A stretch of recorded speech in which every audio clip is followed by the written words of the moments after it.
lagi bersama saya. Gimana kabar kalian guys? Semoga sehat walafiat ya, amin.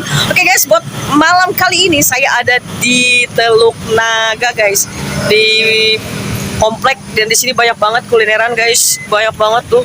Ku ingin menyapamu tapi sayang kau.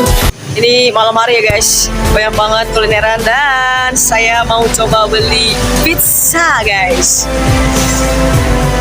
Gimana rasa pizzanya? Pizza lesehan atau pinggir jalan? Oke, kita beli yuk pizzanya, let's go. Ini toppingnya jamur ya? Jamur, ada jamur, Afrika. Oke.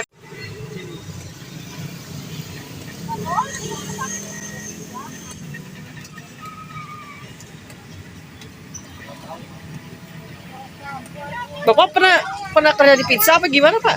Enggak, Mbak. Dulu kan kita kerja di kantor, Mbak. Oh di kantor. Di Koapgi tuh. Oh. Di koperasi Koapgi. Iya. Jadi ini gimana tuh ilmunya tuh? Kita Sekolah dulu apa gimana? dulu pelanggan dia nih, 10 tahun yang lalu. Istri saya baru beli terus tuh. Iya. Nah, kita beli, kita yang suruh bayar. Nggak pernah makan gitu ya. Iya. Lama-lama ngodok juga tuh, aduh. Bayarin dulu nggak pernah rasa sekarang. Sampai sekarang ya? Jadi ketagihan. Sampai Oh jadi asalnya pizza. doyan gitu ya?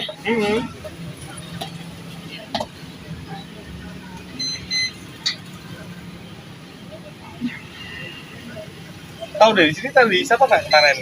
Kenapa? Tahu dari sini dari siapa tuh kemarin? Ini saudara Oh. saya. Saya kira dari Mbak Dila, kan ada di Koapgi itu yang sering beli Mbak Dila. Iya. Tuh.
asyiknya buat bibirku tak